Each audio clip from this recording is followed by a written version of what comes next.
buenas tardes tengan todas y todos ustedes. Nos encontramos aquí en el simposio Repensando la Maternidad, Identidad, Rol y Subversión. Sean muy bienvenidas. En la moderación estaba la doctora Jessica Cienfuegos, sin embargo, por problemas de conectividad, me pidió que yo me encargue de esta moderación en esta mesa. Pues vamos a empezar porque el tiempo siempre se hace corto y como ustedes saben, estamos en Repensando la Maternidad, Identidad, Rol y Subversión. ¿Y por qué no les vamos a pedir que cambiemos el orden?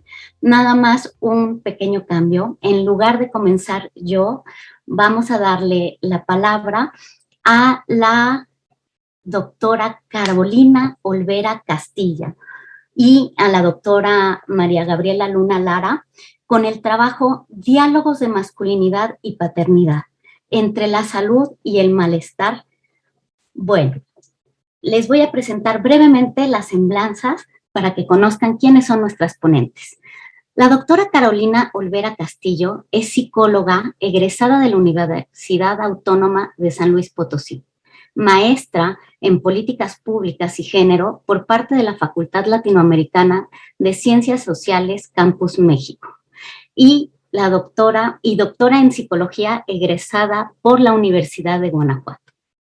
Actualmente es integrante de la Red de Ciencia, Tecnología y Género AC y es candidata al Sistema Nacional de Investigadores. Se desempeña como profesora de la Facultad de Psicología de la Universidad Autónoma de San Luis Potosí y es investigadora titular de la Unidad de Investigación y Proyectos de la Defensoría de Derechos Universitarios de esta misma universidad. También la acompaña en este trabajo la doctora María Gabriela Luna Lara, que ella es licenciada en Psicología por la UNAM, maestra en Psicología Social por la UNAM y doctorado en Psicología por la Universidad de Barcelona. Es profesora de la Universidad de Guanajuato con especialización en Psicología Ambiental y Estudios de Género. La mecánica para esta mesa, como ustedes saben, tenemos entre 15 y 20 minutos para presentar los trabajos. Yo les avisaré 5 minutos antes y 3 minutos que ya les quede para que cierren sus trabajos. Al final se abrirá pues a las preguntas después de que terminemos todos de presentar nuestros trabajos. Muchas gracias. La escuchamos, doctora Carolina. Bienvenida, buenos días. Gracias, muchas gracias por la presentación. Yo también voy a poner mi cronómetro para irme pues autorregulando. Y pues bueno, muchas gracias. Voy a compartirles pantalla nada más como para ilustrar un poco lo que voy a estar diciendo y no se me aburran tanto. Nada más, ¿me pueden confirmar que ya se ve? Bueno, con respecto a la mesa, si bien, bueno, el tópico principal es sobre maternidad, bueno, pues me gustaría también, a lo mejor, compartirles algunas experiencias, no solo desde una perspectiva, pues a veces similar, otras veces completamente opuesta o polar, que es el de las paternidades. De una vez les adelanto que justamente en esta investigación, tanto Gaby como yo nos dimos cuenta que en efecto valdría la pena también explorar esta dinámica, no solamente del padre, sino también de la madre. Estamos hablando de relaciones exclusivamente heterosexuales, esa sería una limitante y también un límite de la investigación. Entonces, pues bueno, por el momento solamente traemos esta parte o perspectiva desde los hombres, desde la paternidad de hombres de niñas y niños de edad escolar y cuya pareja pues es una mujer. Entonces, rapidito se los comento. También en el título pudieron observar que había dos palabras, tanto salud como malestar. Entonces, fueron dos situaciones que al menos el malestar no era el objetivo, o sea, no era como tratar de observar el malestar como tal, sino que surge justamente de una exploración previa a la realización de esta investigación. Por lo tanto, en el objetivo, bueno, a grandes rasgos, fue querer observar la experiencia de los padres, de los hombres en relación al malestar, la salud y el cuidado de sí. ¿Quiénes son estos papás? Bueno, viven en San Luis Potosí y, como les decía, con hijas, hijos de edad escolar, que vivan en la casa con ellas y ellos, que su pareja también sea una mujer que trabaja remuneradamente y pues ahí tuvimos un criterio que fueran padres de estatus socioeconómico alto, medio y bajo.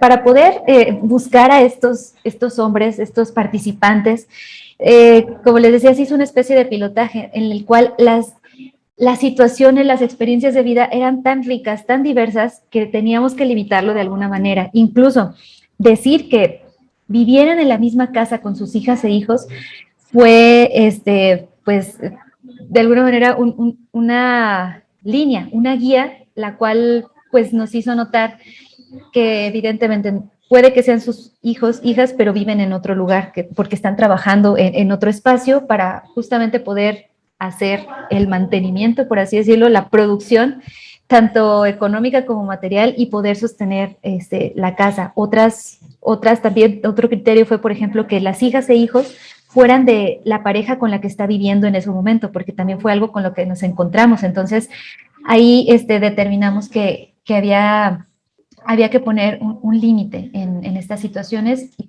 posteriormente quizá poder explorar las distintas.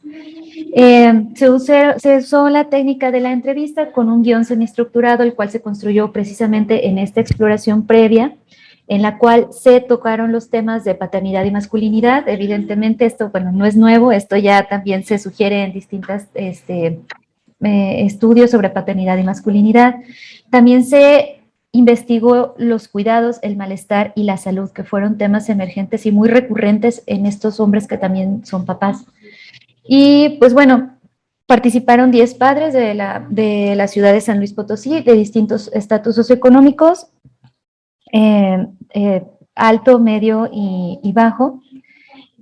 Y el estudio comenzó en 2017, se concluyó en 2019. Primero hicimos el piloto, después hicimos las entrevistas con los papás, y comenzamos con el análisis de los resultados. Se utilizó la técnica de análisis temático y pues bueno, ahora les traigo las conclusiones y algunos temas discutibles.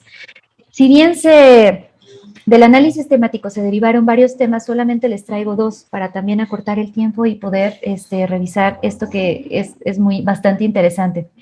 2 temas fueron los que resultaron peculiares, que fue el del malestar, no nada más de la enfermedad como tal, el malestar y la gestión de la salud.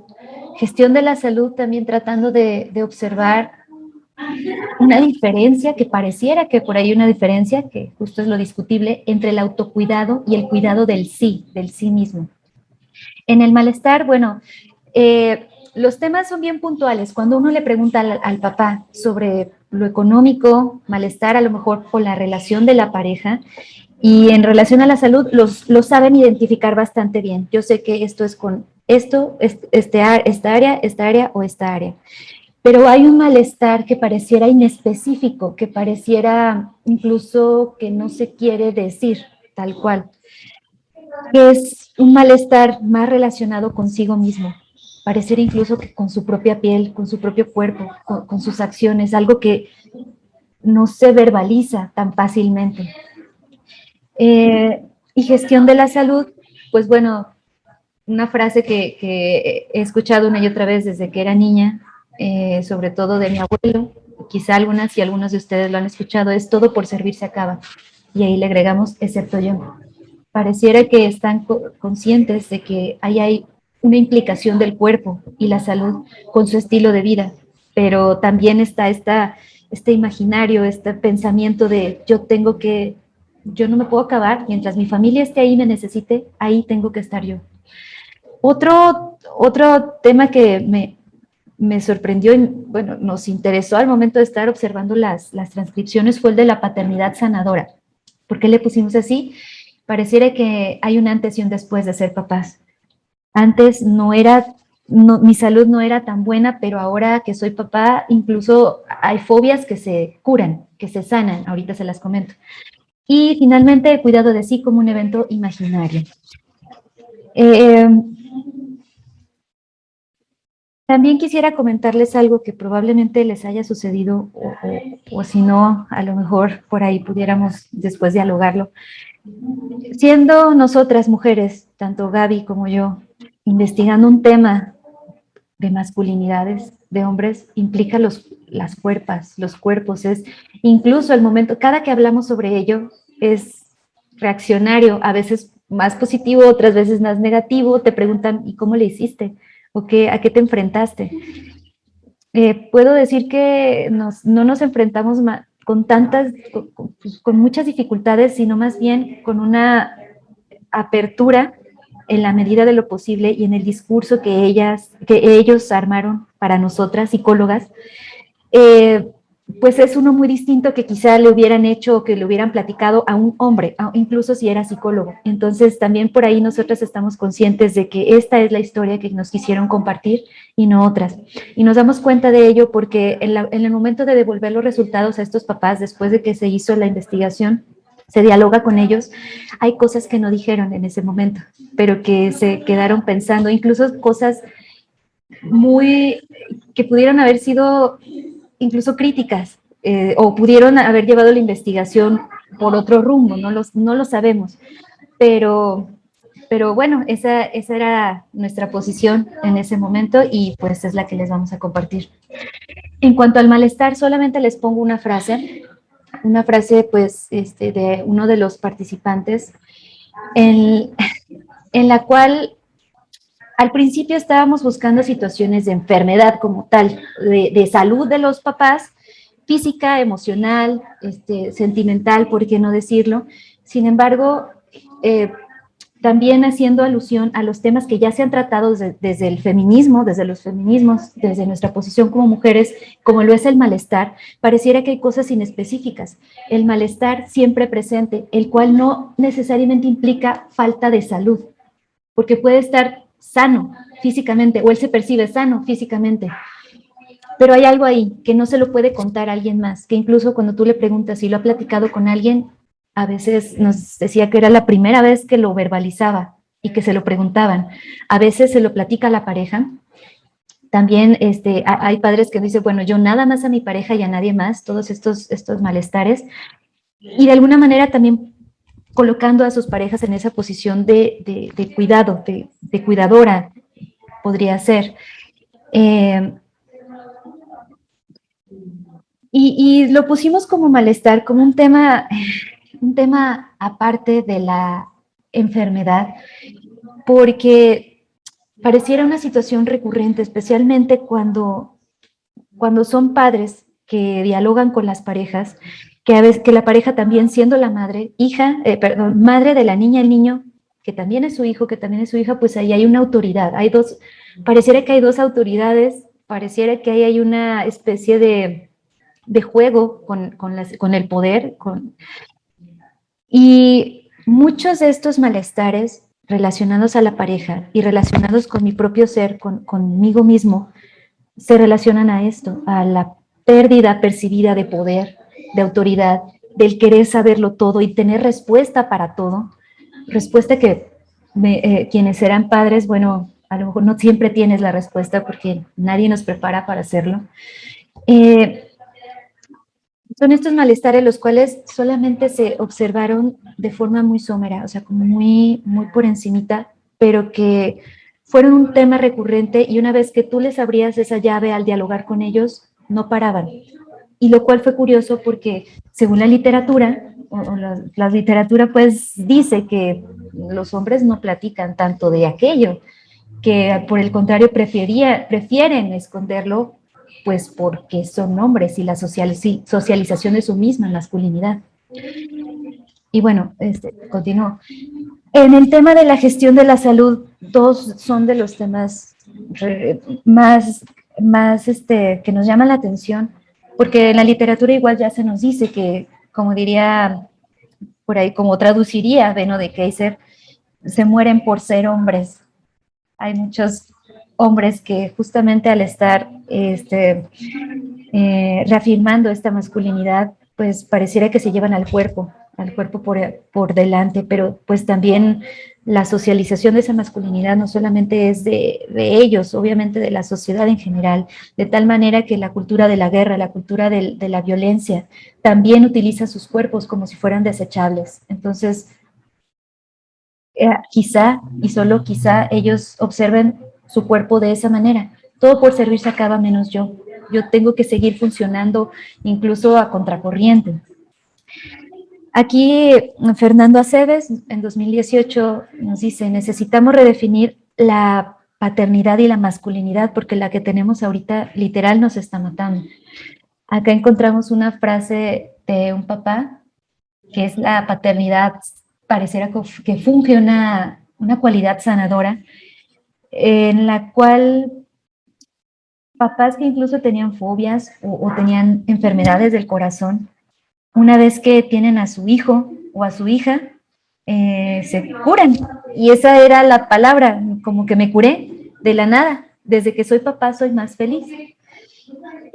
También cuando se les cuestiona sobre su salud, que está directamente relacionada al malestar, en general piensan que tienen una gestión pues aceptable de la salud. No dicen buena, como aceptable.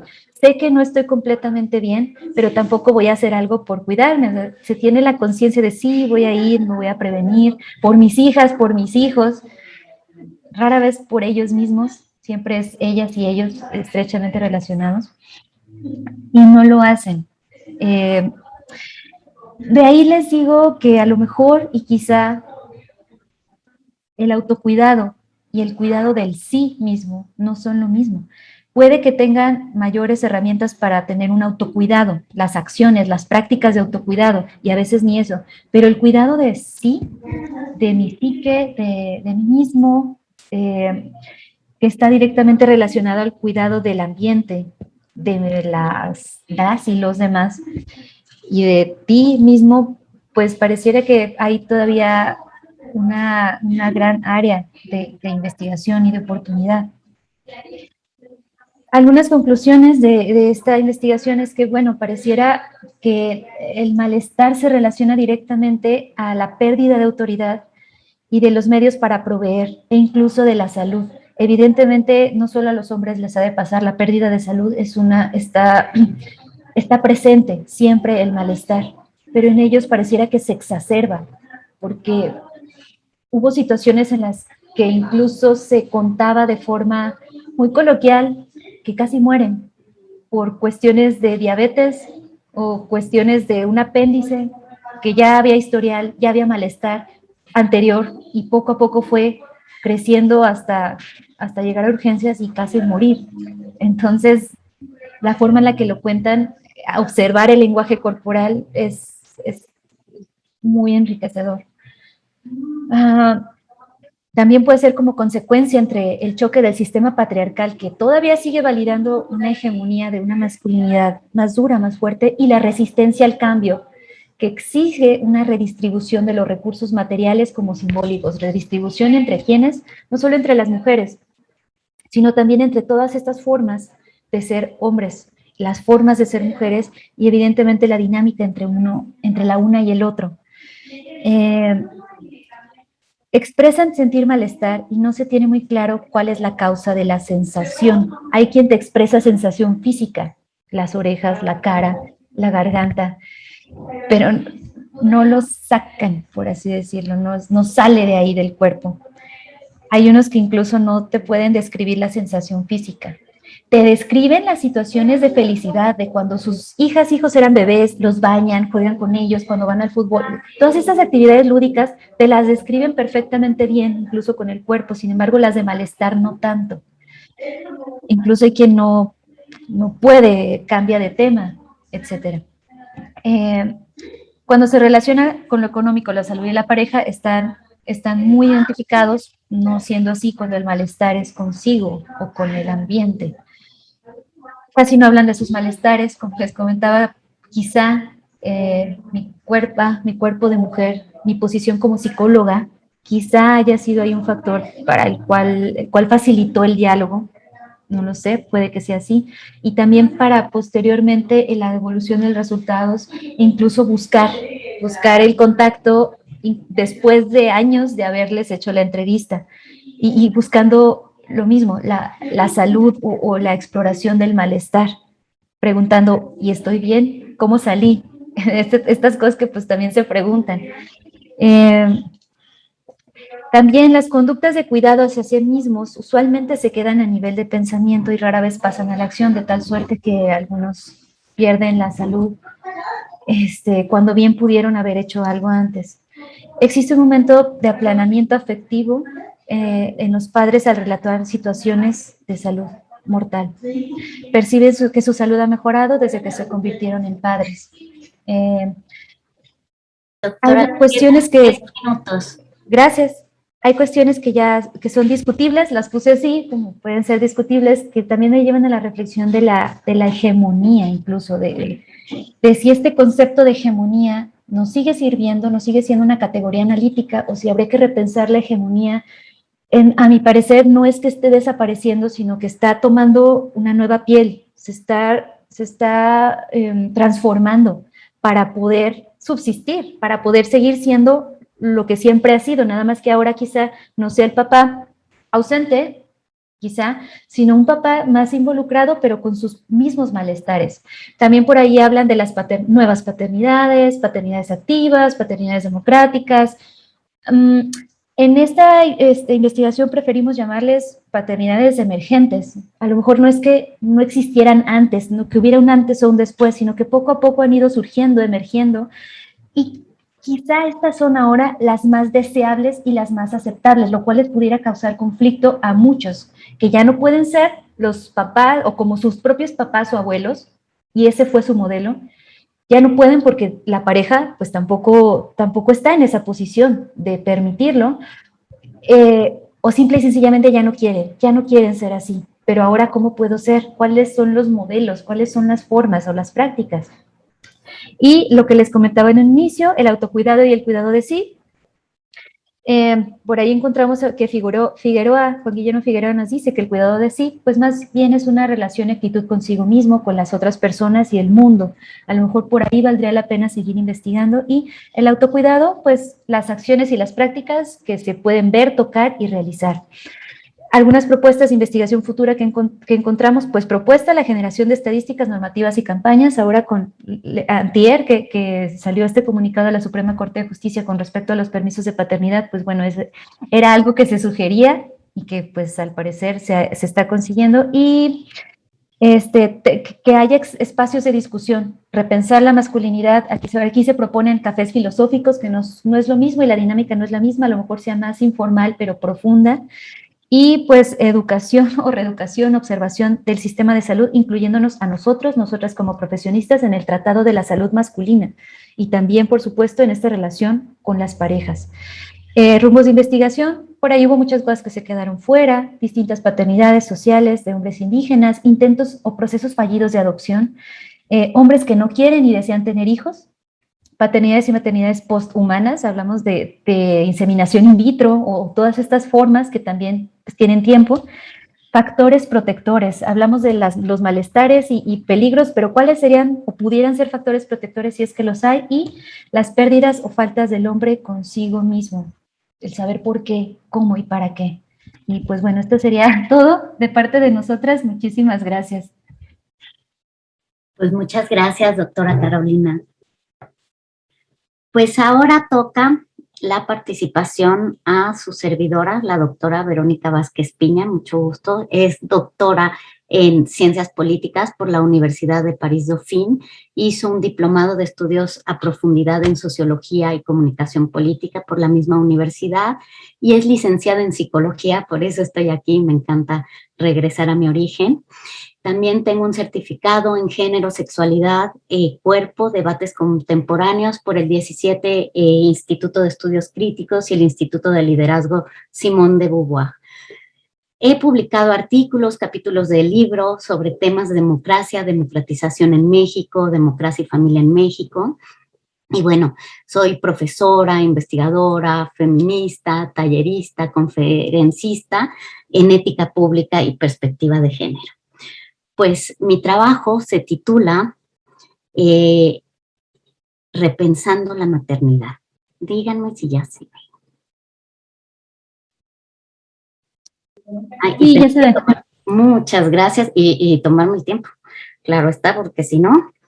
Bueno, repensando la maternidad, aquí quise unir tanto la identidad rol y esta cuestión de agencia, de nosotros podemos estar haciendo algo con respecto a la norma social. Su versión sería en eso. ¿Cómo podemos nosotros, desde la performatividad de nuestras acciones, teniendo como el marco de referencia de Judith Butler, que dice que el género nosotros lo vamos actuando y conforme lo vamos actuando, pues lo vamos repitiendo, pero que nunca la actuación es igual. Entonces, ahí hay rupturas y vamos rompiendo nunca va a ser igual, con estas performatividades. Y es así como yo planteo esta postura del trabajo. La primera es, no vamos a ver la categoría de maternidad, la experiencia, como muchas veces se ha querido ver, como una manera en que es el destino de toda mujer. O sea, como no la vamos a ver de una visión totalizadora ni absoluta. Esta frase me parece muy, muy interesante porque es del encuentro zapatista por las mujeres que luchan. Dice, la mujer como producto humano, ay Dios, no me ve, perdón, pero es que no lo veo. La mujer como producto humano de su instinto de angustia en ver el futuro en su supervivencia, en busca de una sociedad diferente para dejarle algo mejor a los hijos. Construye, enseña, produce, inventa, descubre y experimenta. Es decir, la maternidad para las mujeres es una ruptura en nuestra identidad, pero hay que verla en este contexto, en una identidad heteronormalizadora y también en un contexto desde el feminismo que sostiene el patriarcado. Va a ser salvadora de la humanidad, pero en este sistema masculino de dominación. Yo planteo el trabajo desde la psicología con enfoque, sí, de la psicología de la diferencia. La psicología de la diferencia desde los feminismos de la diferencia parte de un esencialismo que ahora está rebasado. Lógicamente, veamos, estas autoras son de cuando yo nací, un poquito antes, de los 70s, 80s, y entonces existía una psique femenina, esta subjetividad está hecha por nuestros cuerpos, porque somos mujeres, entonces tenemos una esencia distinta. Bueno, aquí esta Nancy Chodorow empieza con un cuestionamiento desde el psicoanálisis y la sociología para ver y también esta relación que se da entre madres e hijas y cómo entonces esta relación hace que es de cuidado, ¿sí? Empieza este ejercicio maternal que no es libre de tensiones y conflictos, pero generando el deseo cíclico de que sus hijas sean madres. Carol Gilligan, a mí me encanta, a mí no me la enseñaron en psicología en UNAM, ¿no? Vimos el desarrollo moral con Kohlberg y ella es estudiante de Kohlberg y se da cuenta que hay un sesgo en la investigación y solo median a los hombres, a los niños. Y entonces se da cuenta que hay diferencias entre los comportamientos de las niñas y de los niños. Es interesantísimo. Entonces, ella escribe su obra de una voz diferente y esta voz diferente es de las niñas, que ellas se basan más para dar respuesta, ¿sí? A sujetarse a las normas, que sería como el último, ¿no? Estadio del desarrollo moral. Ellas antes van a pensar en el vínculo, en el cuidado hacia las otras personas. Y de hecho, su teoría de la ética del cuidado, y sigue investigando y sigue publicando, dice que la humanidad sería otra si la ética del cuidado estuviera al centro de nuestras relaciones. Por último, Sara Ruddick ve el trabajo de la maternidad como también esa retroalimentación de cómo lo estamos haciendo, nos lo va a decir en lo exterior, estas relaciones con los otros. Y dividida entre la práctica maternal, el maternaje y los pensamientos y creencias de la maternidad. Entonces, lógicamente hay muchas críticas a la psicología de la diferencia desde los esencialismos, desde que tampoco tienen, ¿no?, visiones interseccionales de raza que están pues enfocadas en la clase media y demás.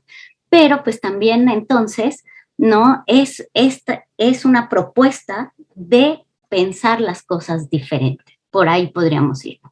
Entonces, para entenderlo, tenemos que ver que somos entidades biopsico sociales, culturales y hasta históricas, es decir, vivimos en un orden político, social y económico. Silvia Caporal nos dice, denota que la capacidad de dar a luz es algo biológico, ¿sí? No todas las mujeres podemos dar a luz, pero ese es un aspecto biológico. La necesidad de convertirlo en el papel primordial para la mujer, eso es cultural, ¿no? Y se necesitan entonces de aparatos, ¿no? Aquí terminaba la doctora Carolina de la hegemonía. Se necesita, ¿no? Aquí dice que se construya una hegemonía cultural para que estos individuos sean sujetos que dan el consentimiento de estas dominaciones. Estos cuerpos se vuelven en cuerpos dóciles. Estamos hablando de la categoría del biopoder de Foucault. Adrienne Rich es otra de las que hace una ruptura enorme con su libro Nacidas de Mujer en el 76, y aquí ella entonces parte estas dos diferencias: maternidad como experiencia vivida, como nuestras subjetividades, pero también como esta institución, ¿no? De la maternidad. Y las presiones que vienen de este orden que hablábamos, económico, político, social, cultural, para validarnos, ¿no? En la maternidad. Entonces, a partir de este corpus teórico, mi proyecto es, tomado por supuesto de Scott, es el proyecto de la visibilización de las experiencias. Es darle la historicidad a estas identidades que se producen, que aunque haya identidades individuales, lo sabemos, pero también sociales, colectivas, que se construyen y se van construyendo en el proceso de la vida, de la experiencia, de que somos seres sociales, ¿no? Y estamos ubicados en una realidad social que no es la misma y que cambia con el tiempo, y en relaciones materiales, económicas, impersonales, que son estos hechos sociales y, pues, como les digo, a mí me gustaría verla desde una perspectiva también histórica. El objetivo, entonces, es hacer visible experiencias de algunas mujeres, ¿no? En el proceso de devenir madres, reflexionar cuáles son estos mecanismos de control, de disciplina, ¿no? Cómo funcionan en nuestras vidas, en nuestras vivencias, ¿no? Entonces, ¿cómo opera esta construcción ideológica que normaliza la categoría hombre-mujer, homosexual, heterosexual, ¿no? Aquí, la verdad, nosotros no decimos negro-blanco, pero no hay que dejarlo de vista como límite, ¿no? Entonces, es una metodología, es un trabajo exploratorio, quiero continuar con él, es cualitativo, ¿no? Y entonces, lo que estoy buscando es experiencias de maternidades. Les voy a presentar 2 casos de mujeres en contextos latinoamericanos, una en México y otra en Argentina, de clases medias con estudios universitarios. Se hizo una entrevista semiestructurada por teléfono a una, y la otra, y lo que se pedía es narrativa testimonial. Estas preguntas orientadoras, ¿no? ¿Quieres ser madre siempre? ¿Cómo te imaginabas la maternidad? ¿Qué cambios percibes cuando te volviste madre? ¿Qué te aportó en tu identidad? O sea, ¿qué te aportó la maternidad? ¿Qué te quitó? ¿Cómo te sentías respecto a las expectativas sociales? ¿Fuiste criticada, cuestionada? ¿Cómo aprendiste a ser madre, no? ¿Cómo crees la forma de ejercer tu maternidad lo estás haciendo conforme a la norma o no? Finalmente, entonces les presento los casos. Alma sería la primera persona que les quiero sus testimonios presentar.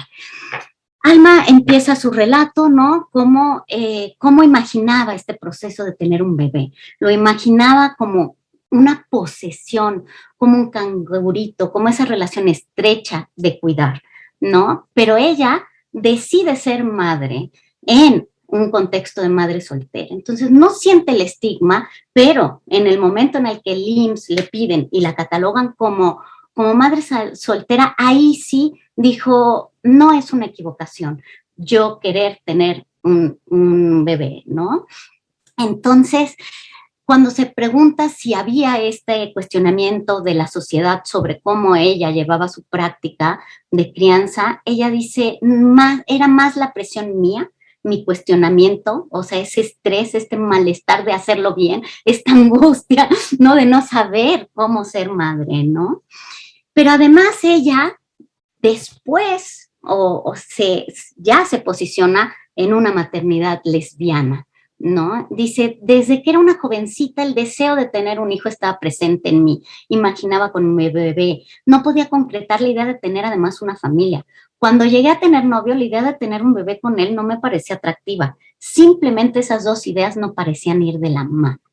Pero ¿qué pasa cuando el hijo crece? ¿Y qué pasa entonces cuando el hijo se le pregunta si es lesbiana? Entonces, es un momento muy fuerte que no fue de ruptura, ¿no? Pero que ella tuvo que pensar cómo planteárselo, ¿no? Le dijo que sí, ¿no? Él no entendía por qué había tenido un hijo si ella era lesbiana, como si vean esta heteronormatividad. Las lesbianas no deberían de tener hijos, ¿por qué? Hasta que le dice, pues bueno, si eso es lo que tú quieres, está bien, ¿no? ¿Cómo fue? Y como si no fueras mujer, o sea, ¿cómo fue ser mujer con su papá? Esta cuestión de tener relaciones sexuales con hombres, ¿no? Entonces, ella no quería que pensara que su mamá rechazaba a los hombres, no quería, y además es un hijo varón, ¿no? Entonces, no quería. Él le daba vergüenza social, lógicamente, no quería que la gente se enteraba. Le costó trabajo, pero fue cambiando, hasta que dejó de importar y dice, yo soy una persona igual que las demás, no soy una loca, no lo he avergonzado por ser madre y lesbiana, ¿no? Entonces, creo que ahí empezamos a ver estas subversiones a la maternidad, ¿no? Una mujer sola, criándolo, que además lo hizo de forma diferente. ¿Por qué? Porque ella rompe con todo. Ella es de Ciudad de México y se va a La Paz, ahí tiene a su hijo, ahí busca el doctorado, se va a París, ¿no? Se casa en esta sociedad de conveniencia con su pareja, se lleva a su pareja a vivir a La Paz, ¿no? Entonces es alguien que no está regida por estas normas sociales, ¿no? Viene de un origen humilde, entonces no es algo fácil, ella no la tuvo, siempre ha trabajado y ha buscado todo por enfrentar la escasez. Y ella dice eso, la escasez le forjaron una desposesión, un desarraigo a las cosas materiales. Entonces a ella no le importa empezar de cero, puede romper, ¿no? Pero esa precocidad para vivir, trabajar, ser madre, ese desarraigo, paradójicamente es un arraigo en la familia. Ella sí dice, como la primera Chodorov, la autora que vimos, decía que fue mucho el vínculo con su madre la que le ayudó en la vida, no a querer ser madre, pero sí a salir adelante, a buscar los estudios.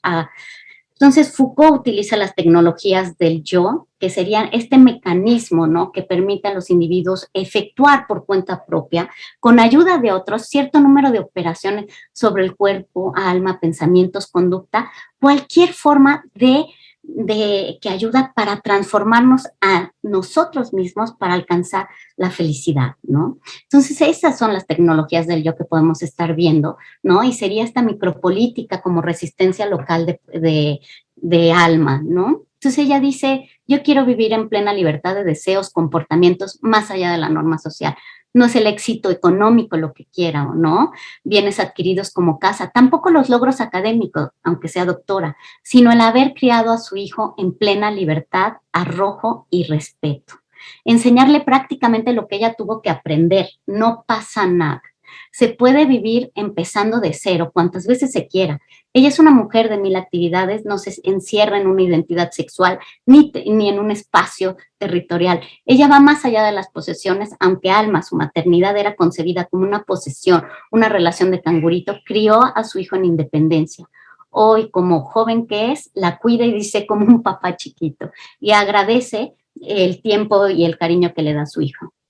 Entonces, nunca ha dejado de ser quien es, busca sus sueños por ser madre. En algunos momentos tuvo que ceder, si lo dice, ¿no? Tuvo que ceder a lo que ella quería y demás por su hijo, pero no, sin lamentos, sigo con plena conciencia y convicción. El otro caso es Irene, es una mujer, es argentina, ¿no? Y el punto de partida de su relato es el aborto. Empezar la maternidad perdiendo un hijo y perdiéndolo, ¿sí? Me quedan 5 minutos, pero bueno. Entonces, es muy duro y dice, yo como mujer de clase media, que tuve todos pues las ayudas, ¿no? Los soportes, el privilegio. Entonces parte del estigma al aborto desde lo social. Dice, es desde la regulación de los cuerpos, estos privilegios de clase y de conciencia, que ella quiere solidarizarse y cree que hay que solidarizarnos con otras mujeres por las razones que tienen, que tengan que vivir un aborto en condiciones ilegales. Porque en ese momento es el trabajo que presenté para mi certificado con el que sigo de género, no había aborto en Argentina legal, ¿no? Entonces, dice, para Irene, el compartir esta experiencia con madres primerizas es una forma de resistencia al estigma del aborto, a la enunciación de la muerte del feto, su legrado como parte de la vida de ciertos embarazos, donde el pasaje por el dolor puede ser una huella menos dolorosa. Ella desmitifica la maternidad. De hecho, ella no entiende, ella no lo vive ni lo ve como el estado más puro, encantador para poder expresar el intenso amor al hijo, ¿no? Es también, nos dice, agobiante, agotador, avasallador. Es posible ver en el contexto en el que tanto se desarrolla ella y su pareja, ¿sí? La mezcla de valores neutros. También aquí podríamos empezar a pensar pues, las diferencias que hay culturales entre la cultura argentina y la mexicana, ¿no? En cuanto a identidades de género normativa. Miguel nos dice, está al 100% en la crianza.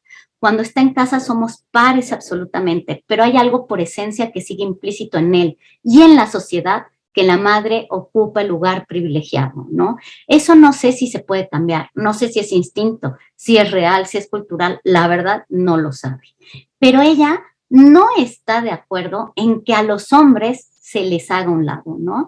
Dice, el embarazo, claro que es un proceso de encarnación de las mujeres, pero una situación relacional con la pareja, si se tiene, como es en este caso, ¿no? El hecho que los hombres no gesten no quiere decir que no estén embarazados, esto nos lo dice ella. Reivindica a su pareja el derecho de vivir de cerca, de ser tomado, de ser partícipe, a pesar de la no gestación. Y entonces se abre cualquier forma de establecimiento de parentesco, sea por las vías de las tecnologías de reproducción asistida, que ahorita son de los temas en donde más se está produciendo información, ¿no? Donde no se naturaliza el devenir de padres o madres a un régimen heterosexual. Entonces, para concluir con Irene, ella ve esta maternidad como un campo de lucha, ¿no? Ella nunca lo ve como unos seres para la descendencia, ¿sí? Como si nosotros debemos de darnos, ¿no? A nuestros hijos. Y me parece muy bien, a mí se me hizo muy, muy fuerte, ¿no? El cómo lo dijo. Dice, ser madre no es ser exclusivamente para el otro. Ay, perdón, pero es que si no, no veo. Se los voy a leer y luego se los paso. Ser madre no es exclusivamente ser para el otro. No sos parte ni de vos, ni él de vos. Lo amás, es la persona que más cuidas en el mundo y porque que harías casi cualquier cosa, pero no cualquier cosa. No nos mintamos, no es justo y no tiene que ser así. No es bueno ni para él ni para uno. Entonces ella establece un límite, defiende su identidad, sus sueños, su persona, comprende la difícil tensión que existe entre el amor más profundo y la pérdida de libertad que muchas veces trae la maternidad. Bueno, entonces, en conclusión, ¿no? En conclusión, podemos ver estos dos casos, ¿no? Que sí cuestionan, y no solo a nivel racional como es Irene, ¿no? Desde la reflexión racional y acciones, pequeñas batallas solidarias con otras mujeres, ¿no? O desde su propia vida sin cuestionamiento, Alma rompiendo esquemas, rompiendo, ¿no? Yo pongo actuando su vida libre, ¿no? Entonces, bajo estos enfoques teóricos y experiencias vividas, pues nosotros seguimos en este tratar de entender de cómo construir otros mundos posibles, ¿no? Estas interrelaciones sociales, cómo ir modificando estos mandatos culturales, abrir nuevos esquemas de razonamiento de la vida para que el mundo sea un mundo donde las mujeres y sus identidades podamos vivir desde la igualdad, la libertad y la justicia, porque la maternidad sigue siendo un problema para el acceso a las mujeres a la igualdad, ¿no? Podemos, entonces, termino con esta frase de Adrienne Rich. Estoy cada vez más convencida de que solo el deseo de compartir una experiencia privada y muchas veces dolorosa puede capacitar a las mujeres para crear una descripción colectiva del mundo que será verdaderamente nuestro. Les agradezco muchísimo su atención.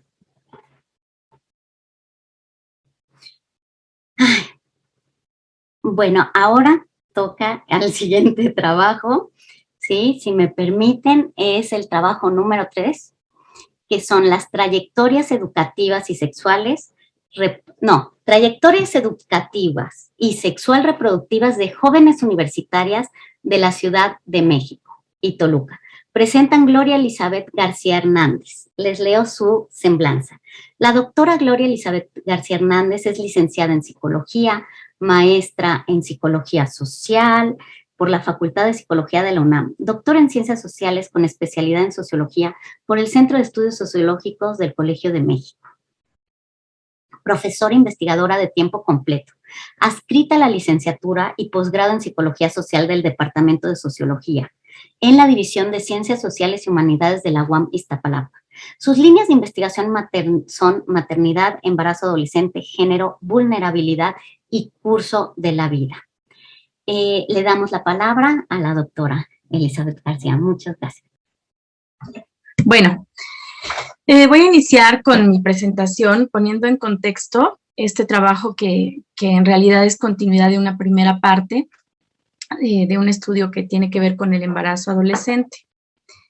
En ese primer estudio parte de un supuesto que tiene que ver con la pregunta de cómo es que la mayoría de los embarazos ocurren prioritariamente en contextos de pobreza. Esto es, 74% de los embarazos adolescentes en México ocurren en este tipo de condiciones de vida.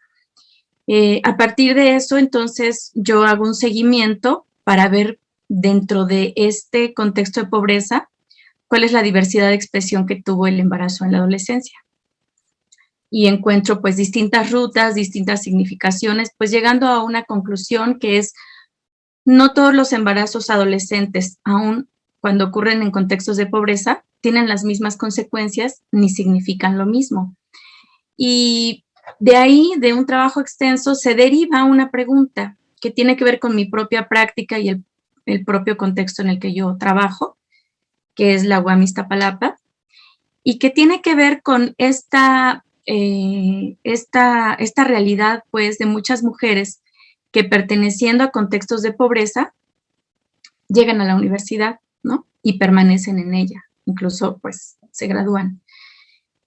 Entonces, al analizar un poco esos contextos de origen, pues me doy cuenta de que son muy parecidos a esa población que yo investigué en esa primera etapa. Y entonces la pregunta se convierte pues un poco a la inversa, es decir, si ya hice un seguimiento de aquellas mujeres que se embarazaron en la adolescencia, la pregunta sería aquí, ¿cómo doy cuenta ahora de cuál es la ruta, las trayectorias de esas mujeres que siendo pobres llegan a la universidad? Bueno, entonces ese sería como el contexto previo de mi investigación. Ay, el tiempo no lo tomé. Bueno. Dentro de los objetivos sería conocer la trayectoria sexual reproductiva de mujeres jóvenes universitarias, las condiciones que son estudiantes de la UAM Iztapalapa y de la UAM Toluca, y conocer cómo se van articulando estas decisiones sexuales en la trayectoria escolar de las mujeres universitarias, todas pertenecientes a un nivel socioeconómico bajo, y cómo se gesta un proyecto escolar que asumo que se articula con las decisiones sexuales. El estudio está ubicado en una perspectiva teórica de Elder, que es el curso de vida. Debo señalar aquí que esta perspectiva teórica se distancia de esta idea clásica del desarrollo humano por etapas, para señalar que el curso de vida está determinado por el contexto de los sujetos y que en ese sentido los momentos transicionales y la significación de estos pues va a ser muy diverso. Entonces no va a estar determinado por una edad biológica, sino por una edad social o por un momento social. Derivado de ahí, entonces, es que se utiliza este recurso teórico para el análisis de las transiciones de las jóvenes a la vida adulta. Este enfoque permite relacionar estas transiciones dentro de este marco sociohistórico específico, que es la zona metropolitana de la Ciudad de México y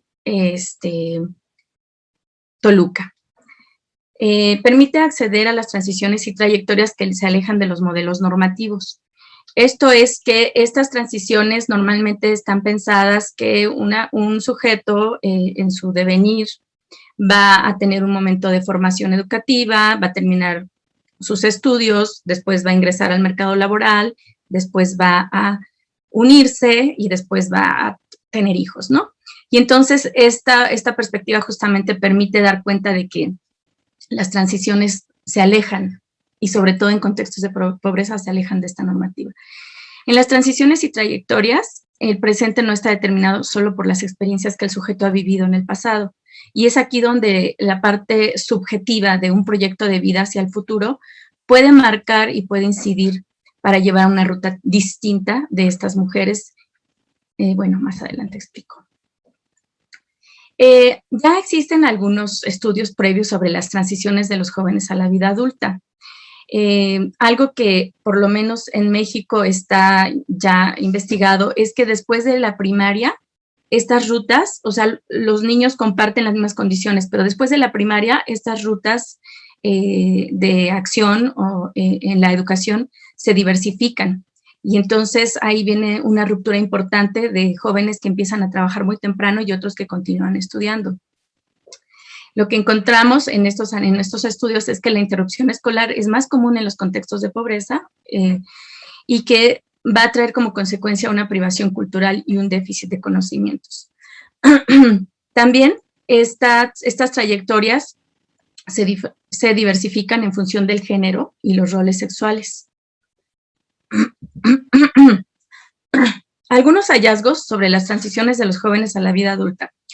Bueno, los elementos que nos han permitido dar cuenta de estos cambios sociales, de estatus social o de posición social, que es lo que es finalmente una transición, como la maternidad, por ejemplo, son la salida de la escuela, ¿no? Cuando un sujeto, un joven, se desprende, digamos, de esta institución, cuando se inserta la institución del mundo del trabajo, cuando se inicia sexualmente, cuando sale de la casa de sus padres, cuando se une por primera vez y cuando tiene un primer embarazo y su primer hijo. Entonces, en su conjunto se da cuenta que estos elementos suelen combinarse para decirnos que un sujeto está transitando a una vida adulta. Esta transición tiene una fuerte determinación por el género, porque los significados que se asocian a estos momentos de transición están muy asociados al hecho de ser hombre o ser mujeres, por lo cual el inicio sexual no va a significar lo mismo para un joven de 16 años que para una joven de 16 años. Y lo mismo ocurre con la paternidad, la maternidad, la idea de la autonomía, el uso de los espacios públicos y domésticos, y el significado del trabajo y la escuela y la sexualidad. Entonces, tenemos que cuando se cruzan las desigualdades de clase con la desigualdad de género, las mujeres pobres son quienes acumulan más estas desventajas sociales y entonces registran estas condiciones de inserción a la vida adulta de manera más desfavorable que los hombres. Esta propensión, digamos, hacia una integración o hacia la exclusión, integración quiere decir que siguen articuladas con por ejemplo, la institución educativa o con la institución laboral, o hacia la exclusión dependerá de los itinerarios y las trayectorias de inserción a la vida adulta que sigan, tanto en el aspecto económico laboral como en el aspecto familiar, incluido el reproductivo. Las mujeres jóvenes pobres entran más tardíamente al trabajo, abandonan prematuramente la escuela, salen más temprano de la casa de sus padres que los hombres y las mujeres de otros estratos y de su misma edad. Las mujeres jóvenes de estrato socioeconómico bajo se inician sexualmente antes que las mujeres de otros estratos. También se embarazan antes, se unen antes y tienen hijos antes. Entonces, esto nos pone en un marco contextual donde estas mujeres se esperaría de ellas una transición más rápida a la adultez. El esquema, digamos, teórico de vulnerabilidad y pobreza lo retomo de Robert Castell. Entonces, aquí ustedes podrían ver este continuo, ¿no? Que es cómo un grupo diverso perteneciendo a un continuo de pobreza está en distintas condiciones articulado, o sea, puede estar en una zona de integración en ese contexto porque va a la escuela, porque tiene una familia, que tiene ingresos estables, pocos o mínimos, pero estables. Es decir, hay una vinculación social importante. Está la zona de vulnerabilidad y está la zona de exclusión. Entonces, conforme avanza el continuo hacia la ruptura de los vínculos sociales, el sujeto estaría en condición más vulnerable. Entonces, este esquema de distinción es lo que a mí me permite preguntarme qué pasa con estas mujeres que, estando en contexto de pobreza, llegan a la universidad y además tienen un buen desempeño dentro de la universidad. El recurso de la vinculación sería un elemento explicativo. Bueno, ahora lo vamos a ver. Entonces, con esta investigación que se realiza en un sector socioeconómico bajo y que ellas han logrado su ingreso y su permanencia a la educación superior, este estudio, bueno, aquí es bien importante el posicionamiento de la investigación, pretende trascender esta mirada problemática que hay sobre los jóvenes, ¿no? Para decir, ¿por qué se embarazan, caen en adicciones, ¿no? Entonces la pregunta es inversa, ¿cómo quienes logran salir, a pesar de este contexto de pobreza, salir adelante a través de una trayectoria educativa, cómo están haciendo realmente acciones positivas, prácticas positivas en beneficio de su vida y de su futuro? Entonces, sería como recuperar esta experiencia positiva de este grupo. Se trata de una metodología cualitativa, una investigación que emplea una metodología cualitativa con entrevistas biográficas semiestructuradas. En total se hicieron 35 entrevistas. Se realiza el análisis cualitativo de las entrevistas, se emplea el Atlas T para llevar a cabo el análisis, y algunos de los criterios de inclusión es que los padres de ellas fueran trabajadores manuales, es decir, ningún profesionista, y que de alguna manera tuvieran condiciones de carencia económica, ¿no? Ya sea en el hogar o dificultades, ¿no? Para en la vida. La muestra incluye, bueno, y esto realmente fue una cuestión muy interesante porque no se hizo una selección en función de su experiencia reproductiva, sexual reproductiva, sino que se buscaron que tuvieran estos criterios de inclusión, y entonces lo que se encuentra es esta diversidad de condiciones sexuales reproductivas, que en el siguiente cuadro se puede ver con más claridad. Un inicio, quienes ya habían tenido un inicio sexual coital, ya tenían relaciones sexuales, quienes son sexualmente activas pero no tienen hijos, o sea, aquí está pasando algo en términos de decisiones de uso de métodos anticonceptivos, ¿no? Y quienes son madres, todas son universitarias, entonces también fue interesante incluir los casos de quienes ya eran madres. Algunos de los resultados, voy a tratar aquí de ser, bueno, muy esquemática, si me da tiempo puedo pasar a las narrativas, pero lo que encontramos, digamos, en común es que las familias, para que exista este proyecto de vida y esta valoración de la escuela, la familia debe tener una valoración muy positiva de la educación, y dentro de este contexto de limitaciones, ese apoyo económico y moral para que ellas continúen sus estudios. O sea, son ingresos muy bajos, pero del poco ingreso que llega a los hogares, pues tiene prioridad cubrir con las necesidades para que ellas puedan continuar con sus estudios. Y luego pasa algo también en el ámbito escolar. Suelen tener un buen desempeño escolar, pero este buen desempeño escolar tiene mucho que ver con el reconocimiento de los otros. Es decir, maestros, maestras que las alientan, que les señalan que son buenas estudiantes, y eso hace que subjetivamente en ellas haya una disposición para continuar en la escuela, porque se sienten hábiles, se sienten aptas. Y entonces tenemos que en la escuela ocurre esta buena experiencia, como ser reconocida como buena estudiante. ¿Y qué pasa en el ámbito del trabajo? En el ámbito del trabajo, el trabajo doméstico, a diferencia de otras poblaciones de maternidad adolescente, existe una distribución no sexista en el hogar. O sea, algo hacen los padres para que ellas no sientan que por ser mujeres les corresponde, sino que hay una distribución más equitativa y cuando hay tareas escolares se priorizan por encima del trabajo doméstico. Bueno, cuando analizamos por los subgrupos, ¿no? Respecto a la experiencia o a la trayectoria sexual reproductiva, vemos que las mujeres que no han iniciado sexualmente, hay algunos elementos de significación en torno a estas decisiones. Bueno, doctora. ¿Me quedan 5? Ok. Una valoración positiva aún de la virginidad, una fuerte expectativa de que se van a casar y van a ser madres, pero persiste la valoración de la formación escolar, ¿no? Persisten los estereotipos de género, piensan en que un valor importante es que con quien se inicien sexualmente será su pareja para toda la vida, el placer sexual no aparece como muy relevante y existe una idea de noviazgo formal, ¿no?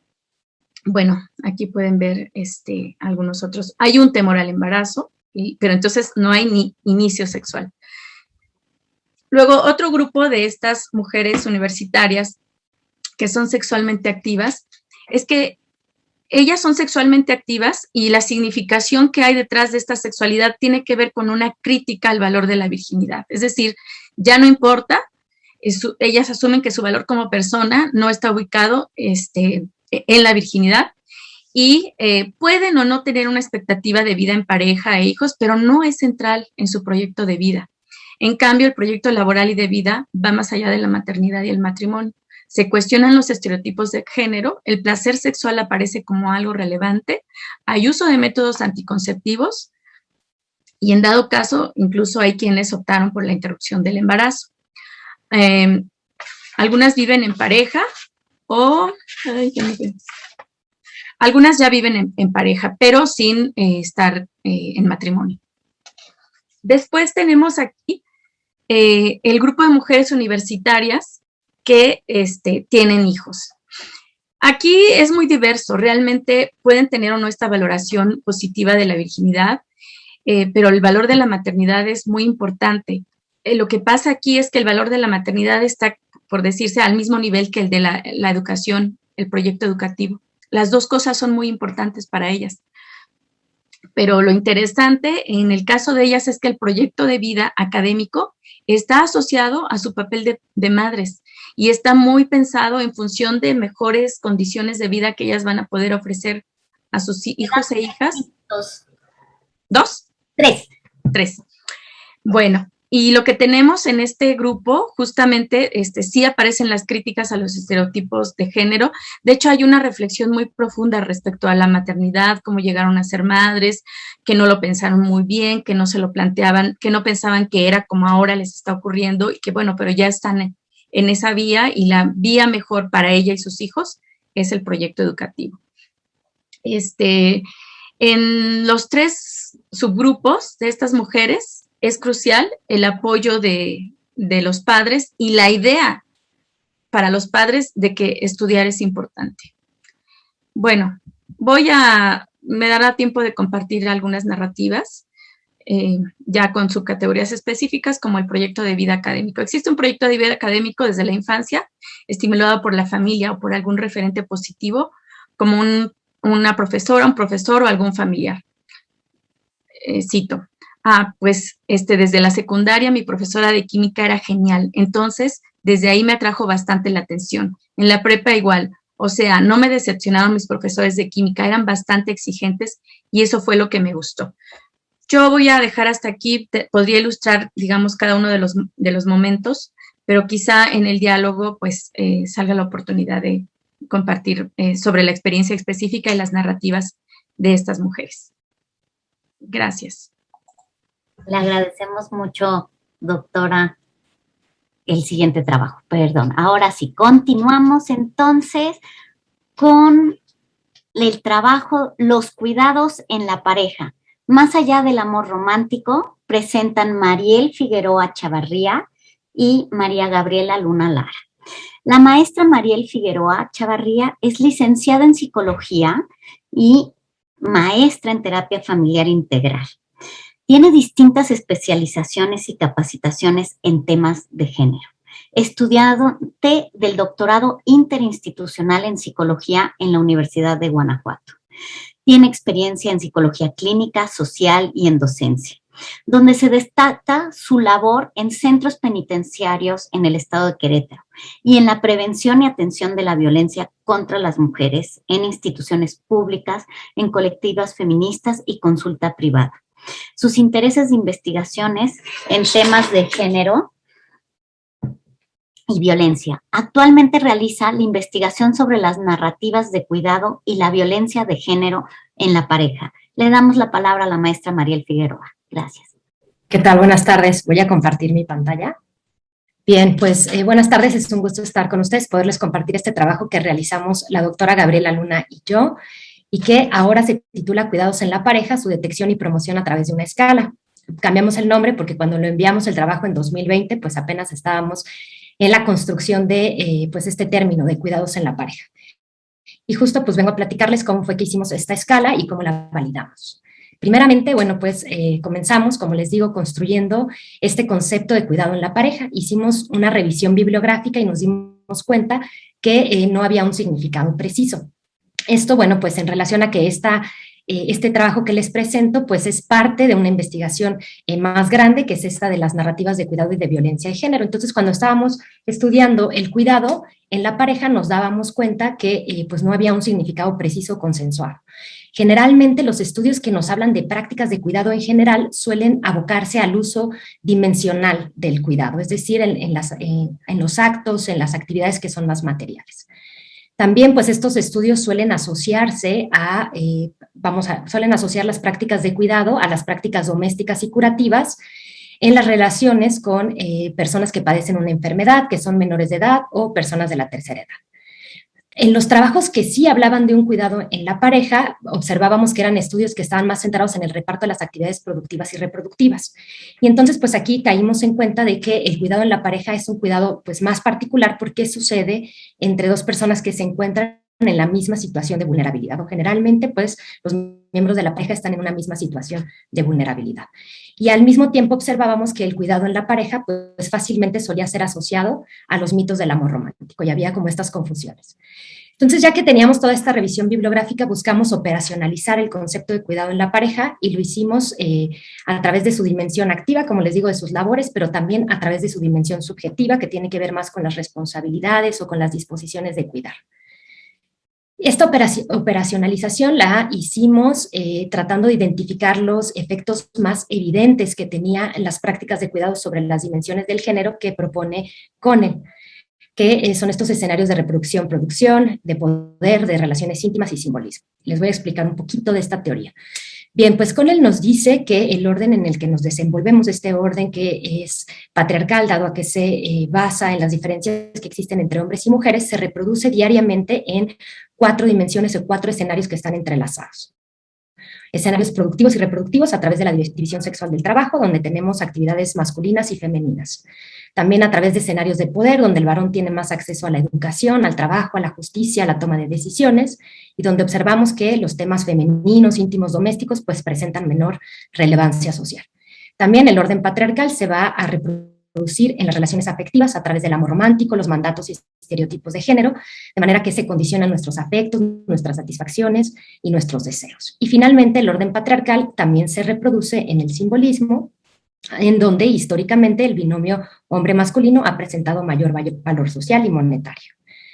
Entonces, teniendo esto en cuenta, empezamos a estudiar a fondo el cuidado desde la ética feminista del cuidado y pudimos concluir que las prácticas de cuidado son estas actividades humanas, universales, que son destinadas a reparar y sostener la vida. Y esto implicaría actividades dirigidas hacia mi persona, hacia los demás y hacia el entorno.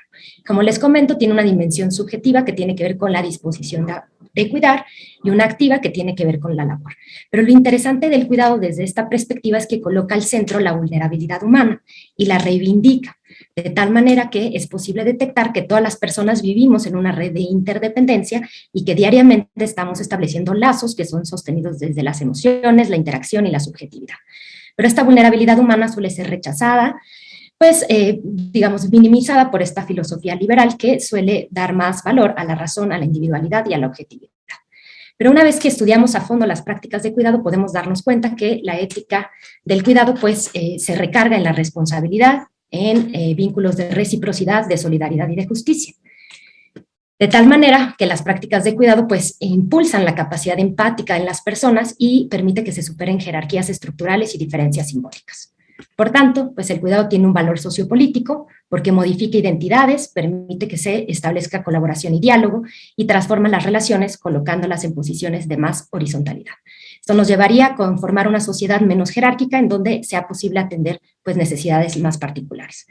Haciendo el análisis de esta ética feminista del cuidado, pudimos concluir que el cuidado pues, en sí tiene las cualidades para neutralizar la violencia de género en la pareja, porque desarticula estos escenarios estructurales que les explicaba hace un momento.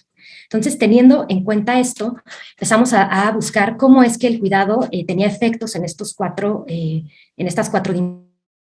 dimensiones, y pudimos entonces considerar que el cuidado en el escenario de la producción-reproducción, pues tenía que ver con todas estas conductas que contribuyen al reparto equitativo del trabajo remunerado y no remunerado dentro de la pareja. Y por tanto, el cuidado va a ser contrario a la rigidez en los roles. En los escenarios de poder, pues el cuidado va a ser estas conductas que impulsan el equilibrio del poder dentro de la pareja y que permiten la autonomía de los miembros, permite que se tomen decisiones compartidas, ¿no? Permite el diálogo y la distribución equitativa de la autoridad. Por tanto, pues el cuidado va a ser contrario al control. Igualmente, en las relaciones afectivas vamos a encontrar que el cuidado pues van a ser estos comportamientos que favorecen la equidad dentro de la pareja a partir de desobedecer a los mandatos de género y al amor romántico. Por tanto, va a ser contrario al dominio. Y finalmente, en los escenarios simbólicos, digamos, o en la dimensión simbólica, el cuidado van a ser todas estas actitudes y creencias que valoran la equidad en la relación de pareja. Es decir, que dentro de la pareja los miembros consideren que las actividades, las actitudes y las conductas asociadas a lo femenino tienen igual valor que las asociadas a lo masculino.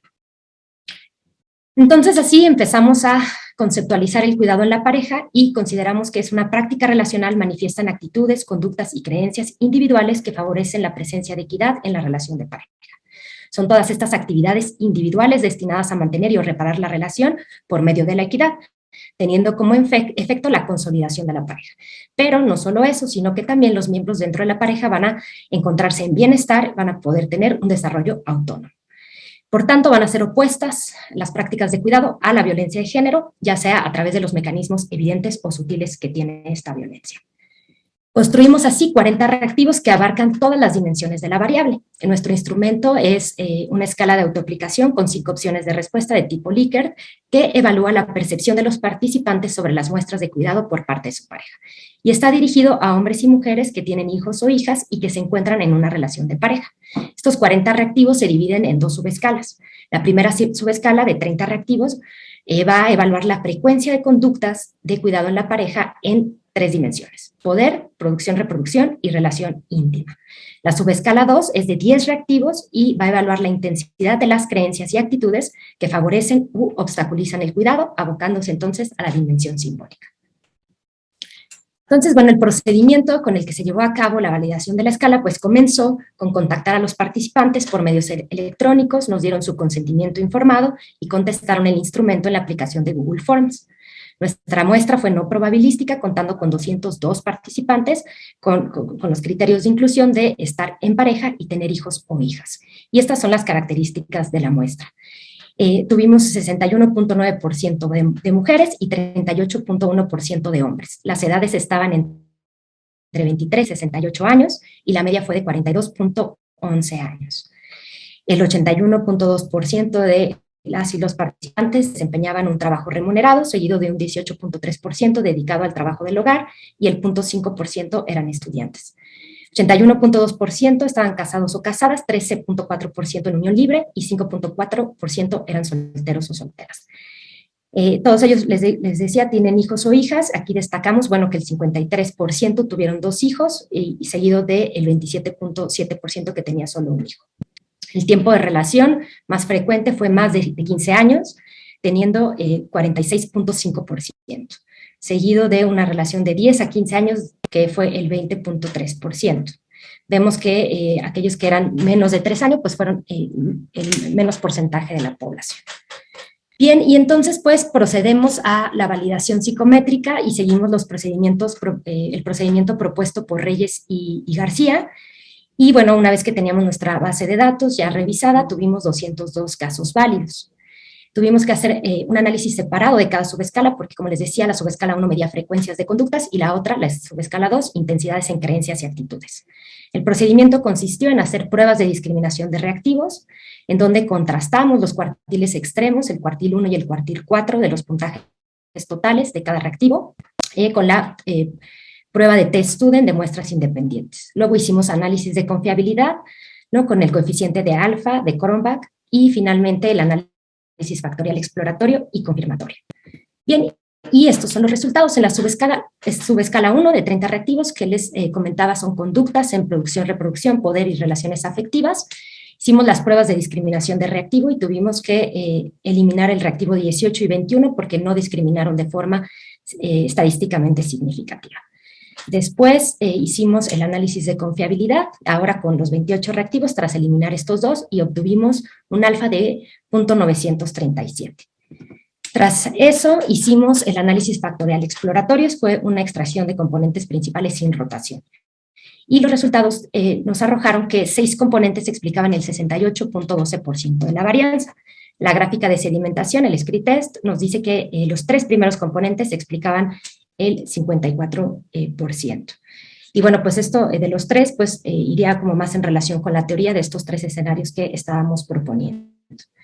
Después hicimos ya el análisis factorial confirmatorio de máxima verosimilitud con rotación ortogonal Varimax a solución a 3 factores. Y tuvimos que eliminar 10 reactivos porque tenían comunalidades por debajo del punto 2 o compartían cargas factoriales similares en 2 factores. Entonces la estructura final de esta subescala fue de 20 reactivos con 3 dimensiones que explican el 64.93% de la varianza. Volvimos a correr el análisis de confiabilidad y varió un poco, subió a 0.938. Después, bueno, pues aquí les muestro la estructura factorial de la subescala 1, ¿no? A 3 factores podemos observar que las comunalidades están por encima del punto 3, ¿no? Y ahí, bueno, pueden observar también el alfa de Cronbach. Bien, no me detengo mucho en esto y paso entonces a explicar que hicimos el análisis ya de estas dimensiones factoriales, ¿no? Y pudimos observar que todos los reactivos del factor 1 hacían alusión a escenarios de poder, conductas que impulsan la autonomía del compañero o la compañera. El factor 2 tiene reactivos que aluden a la relación íntima a través de conductas que fomentan vínculos de confianza e intimidad. Y el factor 3 nos habla de escenarios de producción y reproducción a través de conductas que permiten las responsabilidades compartidas dentro de la pareja. Bien, y entonces, bueno, después hicimos esta misma validación con la subescala 2, que eran 10 reactivos que miden creencias y actitudes y que podríamos considerar es un cuidado más simbólico. En las pruebas de discriminación de reactivos, todos discriminaron significativamente. El análisis de confiabilidad nos arrojó un alfa de 0.836. El análisis factorial exploratorio de extracción de componentes principales sin rotación nos dice que 2 componentes explican el 53.83% de la varianza. En el análisis ya confirmatorio de tipo Varimax con solución a un factor, eliminamos 4 reactivos que presentaron comunalidades por debajo del punto 2. Y entonces la estructura final de la subescala 2 fue de 6 reactivos y con una sola dimensión que nos explican el 55.1% de la varianza. Corrimos otra vez el análisis de confiabilidad y tuvo el mismo valor. Y aquí les muestro la estructura factorial a un solo factor de la subescala 2 y pues las comunalidades están por encima de 0.5. Bien, y bueno, pues entonces podríamos considerar que la escala de cuidados en la pareja pues tiene una estructura final de 26 reactivos en 2 subescalas. La subescala 1 evalúa frecuencias de conductas que realiza el compañero para favorecer la equidad dentro de la pareja a partir de promover la autonomía del compañero, impulsar un vínculo íntimo basado en la confianza y compartir responsabilidades productivas y reproductivas. La subescala 2 nos va a evaluar la intensidad de creencias y actitudes del compañero o la compañera que favorecen la presencia de equidad en la pareja. Bien, y bueno, pues una vez ya validada esta escala, pudimos correr algunos análisis con los casos y pues quiero presentarles estos resultados que pues parecen ser interesantes. Más bien encontramos diferencias significativas entre hombres y mujeres en las puntuaciones totales. de manera que los hombres perciben recibir mayor cuidado por parte de su pareja en comparación con las mujeres. También estas diferencias significativas se dan en el factor de producción-reproducción, de manera que los hombres perciben recibir por parte de su compañera actividades de cuidado que les permiten repartir equitativamente los trabajos remunerados y no remunerados. Y las mujeres no consideran recibir esta forma de cuidado. En la subescala 2, ¿no?, también encontramos diferencias significativas entre hombres y mujeres en el cuidado simbólico, observándose que los hombres perciben que su compañera tiene creencias o actitudes con las que brinda el mismo valor o importancia a lo femenino y lo masculino. Y las mujeres consideran que... 5 minutitos, perfecto. Consideran que el compañero no atribuye esta igualdad entre los géneros y tienden a devaluar lo femenino.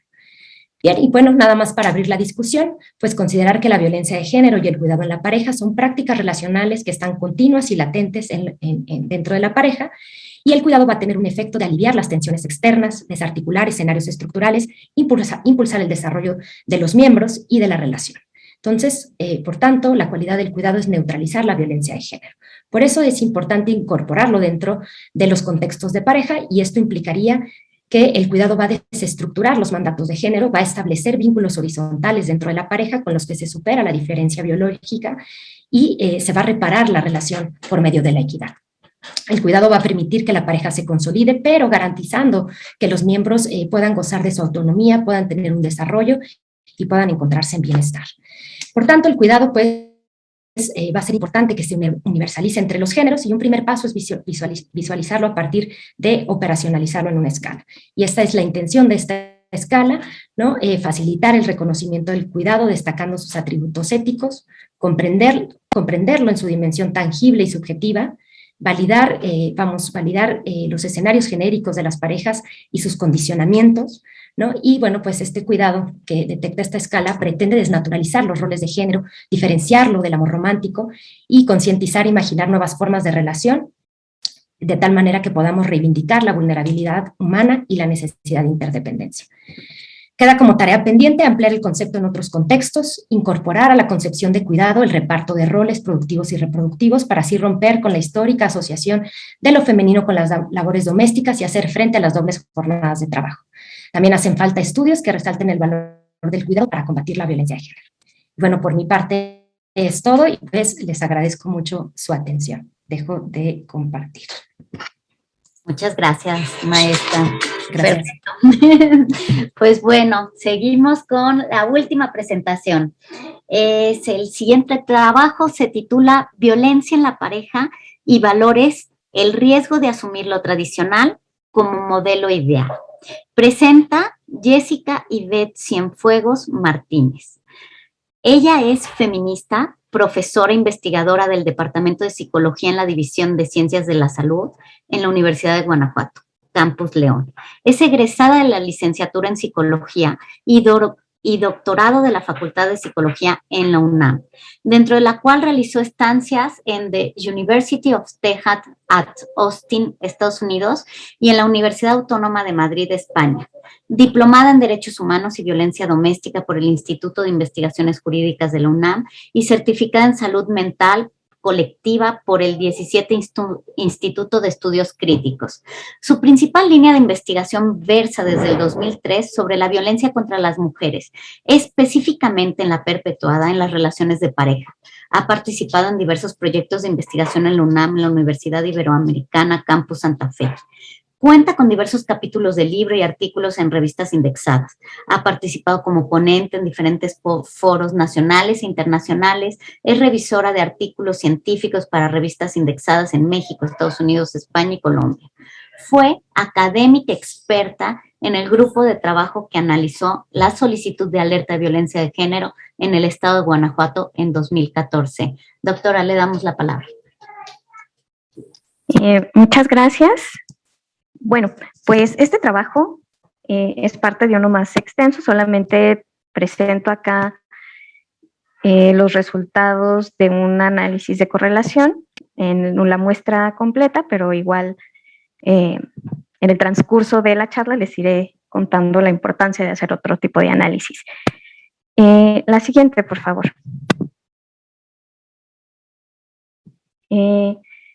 Bueno, Este trabajo tiene que ver con el contexto de la cultura mexicana, específicamente en el contexto guanajuatense, donde existe un arraigo muy profundo a como estas cuestiones que se asumen como valores culturales, que tienen que ver, por ejemplo, con la familia como el eje principal de la dinámica social e individual incluso, con cuestiones como, bueno, se presenta como un valor, un término bien interesante que es la benedicencia, ¿no? Donde se dice que a través de este valor tenemos que evitar hablar mal de otras personas, pero que se ha utilizado para invisibilizar cuestiones como la violencia, ¿no? Nos decían en algún momento que basados en la benedicencia no podíamos decir que los hombres eran agresores porque sería estar hablando mal del colectivo de hombres, cuando, bueno, las estadísticas nos presentan que la mayor parte de quienes han agredido a las mujeres son compañeros íntimos y si no son desconocidos, pero generalmente son hombres. Pero bueno, centrándonos en el concepto de valores, estos autores, si bien son como ya textos antiguos, sí reflejan como el concepto básico de lo que son los valores, al menos en el marco de este proyecto, que son creencias o principios que orientan la vida, que son resistentes al cambio, que se encuentran dentro del sistema de creencias del individuo. Son ideas abstractas que pueden ser positivas o negativas respecto a un tema u objeto social, y que van a regir la conducta de la persona, es decir, a través de estas creencias que tenemos es que vamos modelando nuestro comportamiento. En los 90, estos autores señalan que los componentes de los valores tienen que ver otra vez con que son principios o creencias muy arraigadas, que tienen una base social, pero que se insertan como en lo individual, ¿no? Son modelos de conducta, trascienden los objetos, los grupos y las personas y se vuelven una dinámica cultural. Y que se expresan más bien en intereses individuales, sociales o ambos. Y me parece importante como que que mi charla sea la última porque creo que engloba o quizá dará como relevancia a estas otras aportaciones que fueron haciendo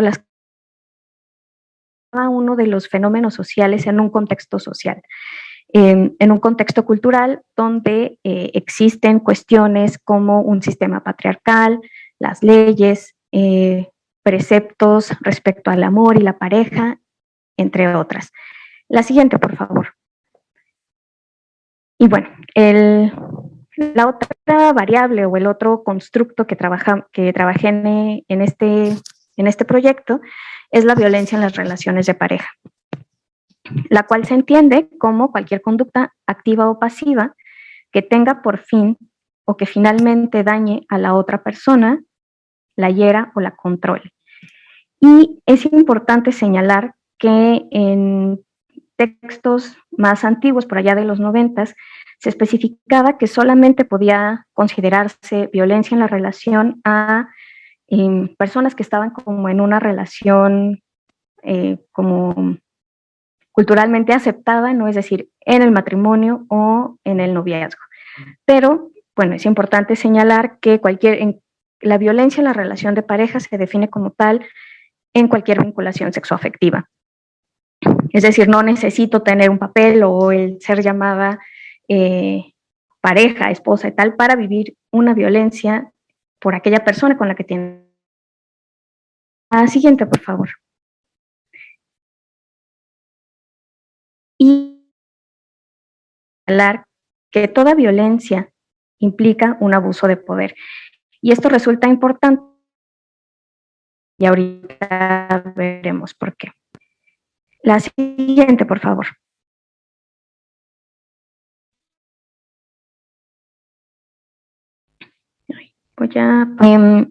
Cuando estudiamos, muchas veces desde la psicología se tiende a asumir que o entramos a una relación violenta tienen que ver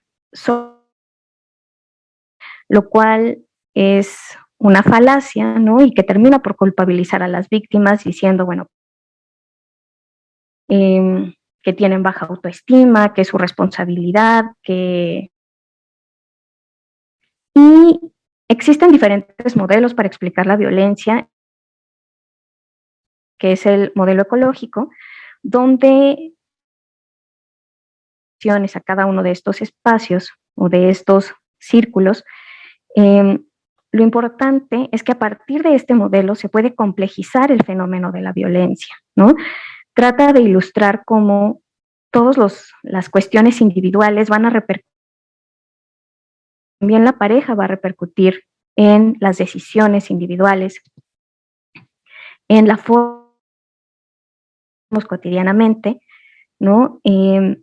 Esa pareja es comunitario y ese comunitario a su vez está inserto en un ambiente, prejuicios, estereotipos, roles, etcétera, que nombra la interrelación entre, es decir, sí, lo social va a incidir en el individuo, pero al mismo tiempo el individuo incide en la transformación social. La siguiente, por favor. Y en este sentido, es importante señalar que un acto de violencia, más bien que la violencia no solamente, no puede ser reducida al acto violento como tal, a la palabra, a la agresión física, sino que comprende siempre una experiencia subjetiva, ¿no? A través de ese acto hay un simbolismo donde se producen y reproducen normas y valores culturales de la sociedad, ¿no? Hay principios sociales, morales, éticos, que son aceptados por el individuo y por la sociedad, en tanto que ven la violencia. O sea, el acto de violencia es solamente el reflejo de todo un entramado social, político, cultural, que va y que precede al acto, pero que además de preceder al acto, también va a tomar este acto violento como como un elemento para fortalecerse. Es decir, a través de la violencia se producen y reproducen estereotipos sociales y culturales. La siguiente, por favor. ¿Y cómo es que se vive en la pareja? O sea, ¿cuál es el marco social a partir del cual nos vivimos en relaciones de pareja? Que, como mencionaba el modelo ecológico, está vinculado por cuestiones sociales, políticas y demás. Y solamente para contextualizar lo que pasa en el país o en donde estamos haciendo esta investigación, tenemos, por ejemplo, datos alarmantes de 2019, por ejemplo, donde nos dice que en el territorio nacional al menos cada día son asesinadas 10 mujeres, todos los días. La siguiente, por favor. Respecto a la libertad de prensa, México ocupaba, estos datos son de 2019, el lugar 140 de 180, siendo que en México no se reconoce que hay una situación de violencia estructural o guerra, ¿no? Pero nos encontramos en el lugar 140 de 180 países. En el índice de paz global nos encontramos también en el lugar 140 de 163 países, siendo Afganistán el que tiene un menor índice de paz global. Entonces estamos a bien poquitos lugares de Afganistán, y lo que se evalúa aquí es un indicador de la ausencia de violencia en el país. Este es el índice de paz global, ¿no? Considerando conflictos internos, nivel de criminalidad, inestabilidad política, número de homicidios y nivel de aprobación o de garantía de los derechos humanos. Y bueno, este solamente es un esbozo de lo que ocurre en el país, de cómo las situaciones de violencia que les decía, no es solamente que ocurre la violencia al interior de la relación de pareja, sino que ésta se ve legitimada y que se ve aceptada por un panorama general de violencia. Y ojo, no es decir, bueno, vivimos en un país violento, entonces eso se va a reflejar, sino más bien que la situación de violencia cotidiana que vivimos nos ha hecho invisibilizar otras violencias que son igual de importantes e igual de lascivas al interior de las relaciones. La siguiente, por favor. Algunos datos para ver cómo se vincula esta violencia de Estado que se traduce en ciertos criterios y normas sociales y cómo eso se va a reflejar en las relaciones de pareja e incluso las violencias que vamos ejerciendo sobre nuestros propios cuerpos. Encontramos en un estudio de 2009 que la legitimación de violencia se promueve a través del Estado con todos estos elementos que les presenté anteriormente. Encuentran que hay una relación positiva entre la violencia política y la violencia perpetrada al interior del hogar. Estos estudios se han realizado sobre todo en espacios como Colombia, ¿no? Donde hay donde después del acuerdo se viven situaciones de violencia distintas, ¿no? En este espacio de violencia política se entiende la represión, el genocidio, la tortura, la desaparición forzada y las masacres como prácticas comunes del Estado. Es decir, en espacios donde existe todo esto, la violencia al interior del hogar también crece de manera exponencial.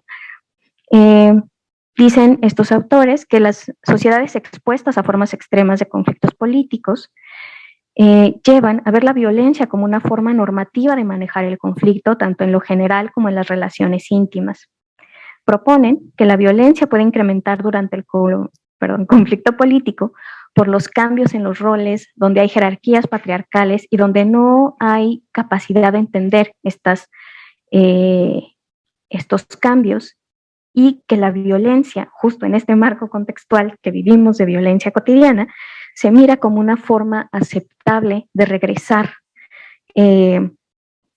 como a esta situación normal, entre comillas, donde la violencia cotidiana se mira como algo totalmente aceptable. La siguiente, por favor. En este contexto, nos interesa conocer, porque, como les mencionaba, en un contexto donde, como Guanajuato, donde constantemente se habla de la familia como el sustento irresponsable del bienestar social, donde cuestiones como la criminalización del aborto, el rechazo a matrimonios igualitarios, el rechazo a el reconocimiento de identidades disidentes, se mira como una forma de mantener cierta paz social, ¿no? Nuestra pregunta es si el apego o aprobación a esta ideología pudiera servir como un factor protector ante situaciones de violencia. La siguiente, por favor. La anterior. Y nos basamos, ¿no?, en una creencia, ¿no?, donde dice que la permanencia dentro del statu quo, no genera fricciones con la hegemonía. En ese sentido, podría esperarse que mantenernos dentro de ciertos parámetros culturales podría no generar conflictos de tal suerte que desencadenen en violencia, ¿no? Entonces, dice, la permanencia dentro del estatus no genera fricciones con la hegemonía, manteniendo las cosas normales, entre comillas, por ello es factible que la violencia no se presente, ¿no? Con este supuesto, lo que hicimos fue trabajar con dos escalas, una sobre la violencia en las relaciones de pareja y otra escala de normas y valores en universitarios, que la versión completa, ahorita les presento. Le quedan 5 minutos. Ok. Bueno, son estas dos escalas y tenemos una muestra de 106 hombres, 125 mujeres. La siguiente, por favor.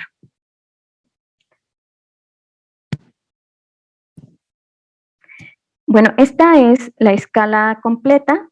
La versión que aplicamos constó solamente de 17 reactivos, pero me parecía importante tener como algunos ejemplos de los reactivos. Por ejemplo, algunas de las cosas que se preguntaron respecto al aborto es: el aborto es un asesinato, era una escala tipo Likert, la ley pro aborto atenta contra las buenas costumbres, Las parejas que desean abortar se condenan. Respecto a la homofobia, los homosexuales son personas degeneradas. Es vergonzoso tener un hijo homosexual, entre otras. La siguiente, por favor. Lo que encontramos es que un mayor apego a estas normas y valores está vinculado con una mayor violencia en las relaciones de pareja, tanto por hombres como para mujeres. La siguiente, por favor.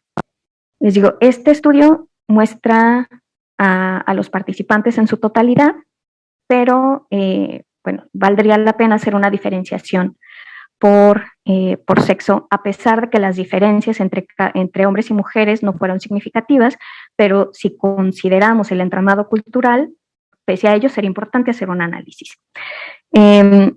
Encontramos, como les mencionaba hace un momento, que un mayor apego a estas normas, pese a lo que se escucha cotidianamente, donde siguiendo estos principios y valores vamos a mantener como cierta paz y estabilidad. Digo, un ejemplo clarísimo son estos tweets que resultan después de la sentencia de la Suprema Corte de hace unos días, donde decían cosas tan absurdas como que estaba temblando porque se había aprobado la despenalización del aborto y cosas demás, ¿no? Entonces, bueno, lo que encontramos acá es que una mayor aprobación a esto está vinculado tanto en hombres como en mujeres a mayor presencia de violencia.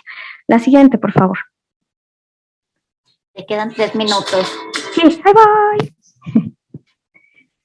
Bueno, y entonces, las siguientes. Ante esta pregunta de si aprobar una ideología tradicional puede servir como un factor protector, la siguiente, por favor. La conclusión es ¿por qué no? ¿No? Y las conclusiones a las que llegamos después de encontrar esto en la discusión y basadas en la teoría son las siguientes. Que nuestra cultura, la violencia contra las mujeres es tan cotidiana, un ejemplo es que más del 60% de las mujeres lo hemos vivido, y que mantenernos en ese status quo es un acto en sí mismo violento. Todas estas creencias son en sí mismas violentas, ¿no? En un contexto donde impera la ideología tradicional, es más probable que se viva violencia de todo tipo, incluida la de pareja. La siguiente, por favor. Cuando la ideología y las tradiciones en una cultura promueven la violencia como algo positivo, legítimo o necesario, su frecuencia tiende a aumentar y el pronóstico para las y los receptores tiende a ser más negativo. Cuestiones de violencia que se promueven a través de estos patrones y valores culturales son la negación de las mujeres a ejercer su derecho sobre su propio cuerpo, el negar la identidad de las disidencias, entre otras, y que la práctica de estas conductas reafirma normas y valores tendientes a la discriminación y que la mera existencia de un deber ser favorece la constante repetición de estas violencias y que la praxis y la norma cultural se van retroalimentando constantemente. En este sentido, dado que se retroalimentan, es posible hacer modificaciones. La siguiente, por favor. Y ya, muchísimas gracias. Pues muchísimas gracias a todas las ponentes y ahora daremos pues el espacio para escuchar sus preguntas al auditorio. Aquí sí creo que nos van a ayudar con leérnoslas. ¿Una pregunta? 10 minutos. Igual, escuchemos las preguntas.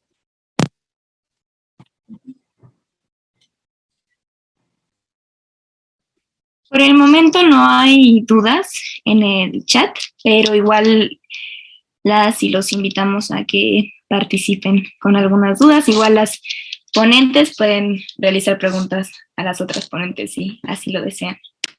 Pues sí, abrimos entonces este espacio, yo creo que tan importante, ¿no? Las temáticas comenzamos con la paternidad, ¿no? Con esta cuestión de la gestión de la salud, del cuidado de sí mismos que si lo tienen, ¿no? Los hombres o no, en este malestar que tienen con la paternidad.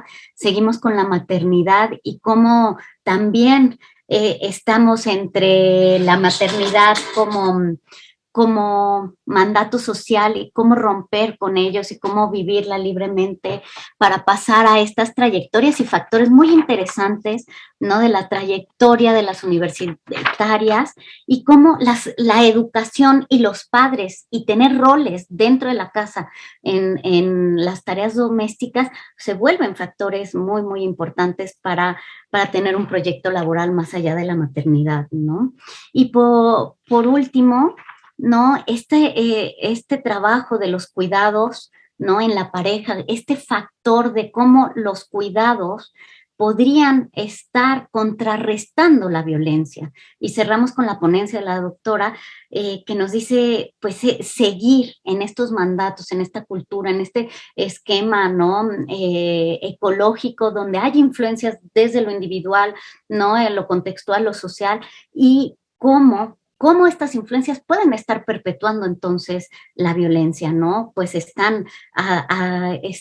han sido, ¿no? Construidas a lo largo de una historia, de un tiempo, ¿no? Y pues además lo vimos con jóvenes universitarios, entonces creo que son temas que se hilan, ¿no? Y que son temas complejos.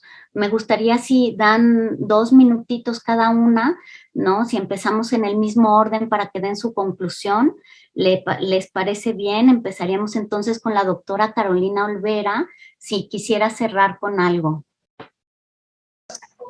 Gracias. Pues si pudiera cerrar con algo es pues que de alguna manera la situación contemporánea, no sé, a lo mejor por el tiempo en el que se hizo la investigación, todavía nos hace falta comprender y repensar las formas actuales en las que se ejercen las maternidades, las no maternidades, pero que siguen siendo cuidados, obvio las paternidades a la luz de los eventos de contingencia actuales y que muy probablemente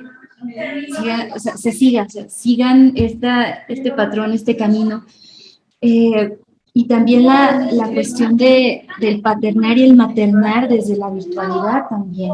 Entonces, ahora pues me cae el 20, parece que escuchándolas a las compañeras también aquí, que pues pareciera incluso que fue una investigación un poco ingenua, porque no teníamos ese parámetro que ahora sí tenemos. Entonces, ¿qué nuevas formas, qué nuevas opresiones vamos a tener, o tenemos, o estamos viviendo a la luz pues, de esta nueva realidad o realidades transformadas y transformativas? Pues bueno, esa sería mi pequeña conclusión para continuar con las demás. Gracias. Muchísimas gracias, doctora Carolina. Si ahora nos hicieras el favor, la doctora Gloria Elizabeth García Hernández. Sí, claro. Bueno, un poco para cerrar lo que se quedó abierto en mi presentación, que tiene que ver con cómo entender entonces esta distinción en estas mujeres que, viniendo de la pobreza, logran llegar a la universidad con buenos resultados y tener proyectos diferentes o sumados a la idea de ser madres y o estar casadas.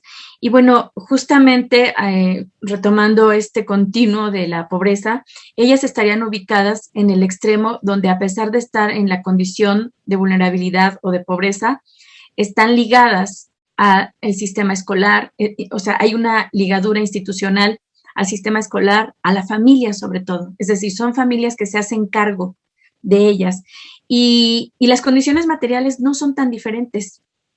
Lo que hay de diferencia y lo que explica esta posibilidad está en el plano de lo subjetivo, de los valores y de cómo los sujetos de alguna manera no están determinados por esas estructuras. Están las estructuras que se imponen, pero de alguna manera los sujetos encuentran esa posibilidad en sus prácticas de, en este caso, generar una movilidad social y un cambio de vida. Y sobre todo en su lugar como mujeres.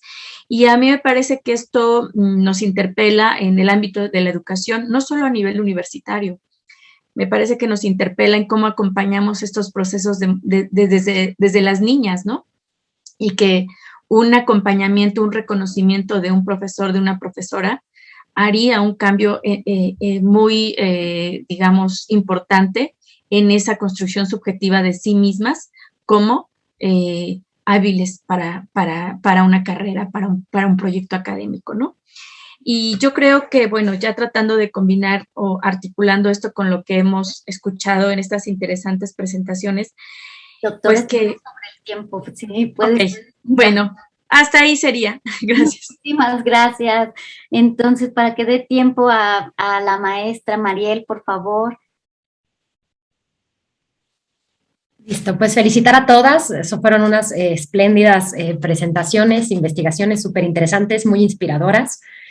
Pues yo nada más agregar que pues en este combate a la violencia de género, en esta lucha que a veces se vuelve como muy cansada, pues encontrar, o yo encontré en esta temática de los cuidados, pues vamos, mucho tema, ¿no? O sea, hay mucho ahí que explorar que nos ayudaría precisamente a darle como frente a esta batalla de la violencia de género.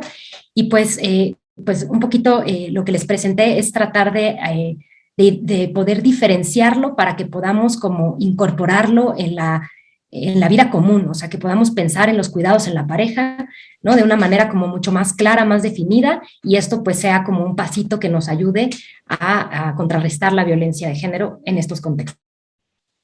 Muchas gracias. Muchas gracias. Sí, la doctora Cienfuegos, si nos hace favor de cerrar también el simposio. Ok, pues con todas, ¿no? Como a manera de conclusión, el reconocimiento de esto de la maternidad, de incluso y en pobreza y las paternidades son áreas que si bien se consideran tradicionales, ¿no? Y creo que eso es como un resumen de lo que hemos presentado en este simposio, ¿no? La manera de subvertir esto, el sistema sexo-género y que nos atraviesa de muchas formas, ¿no? Pero que no es un mandato, bueno, es un mandato social, pero que justo al ser eso se puede ir modificando de manera cotidiana. Muchísimas gracias. Muchas gracias a todas, a todos, al auditorio, y que siga siendo muy fructífero este congreso. Igual, bueno, perdóname por interrumpir. Tenemos una pregunta en el chat, no sé si de tiempo de leerla. Dice, es interesante que muchas de las ponencias incluyan el tema sobre la importancia de reconfigurar las masculinidades y los mandatos de género, así como considerar la diversidad sexual. Sin embargo, sigue habiendo mucha resistencia hacia estos cambios, sobre todo en nuestro país. ¿Cómo podemos sensibilizar a la población, junto con los resultados obtenidos en los distintos trabajos, hacia un lugar lejano de la hegemonía actual? ¿Y cómo estas nuevas visiones de masculinidades y paternidades pueden impactar en las maternidades? No sé a quién le gustaría contestarla.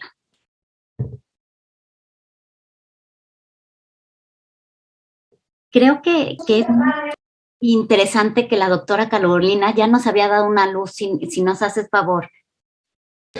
Sí, gracias. Pues así rapidito, esta es una de las preguntas que se quedaron abiertas en la investigación, pero a lo mejor puede que ya sí los esfuerzos se hayan orientado a la sensibilización, pues por ahí nos daban alguna pista.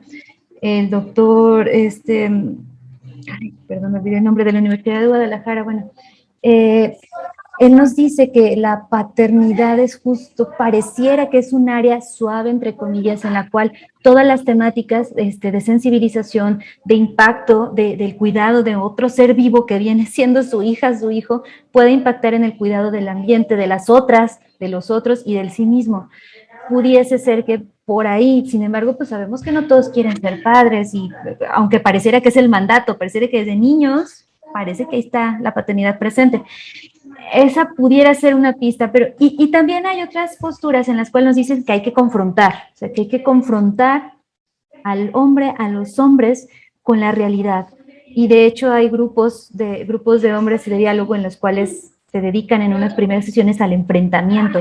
Sin embargo, bueno, yo me pregunto, ¿no estaremos siguiendo una misma lógica violenta, una misma lógica que a lo mejor la confrontación puede que no sea violenta, pero que por ahí nos lleve? Entonces, ¿qué tal si pensamos desde el cuidado del sí, desde la compasión? Y esto, vaya, no colocando a los hombres en la posición de víctimas, sino como parte del cambio. Si bien nosotras como mujeres, pues hacemos lo que podemos, lo que hacemos, lo que queremos y nos dejan en el momento indicado y de la forma indicada en el momento histórico y político en el que estemos viviendo. Si bien hacemos eso, no necesariamente tenemos que convertirnos de nuevo en sus cuidadoras y en sus maestras. Más bien serían, pues, alentar a la posición de diálogo. A lo mejor a veces solamente con escucha activa, incluso sin estar de acuerdo con lo que se dice, pero tratar de mantener el diálogo siempre abierto, porque a veces esto es lo que se necesita, como mantener ahí esa apertura. Y pues bueno, a lo mejor un café filosófico o algo desde este otro punto de vista pudiera ser una actividad en concreto que pudiese realizarse. Y ya. Muchas gracias, doctora Carolina. Pues muchísimas gracias. Tengan muy bonita tarde. Hasta luego. Hasta luego.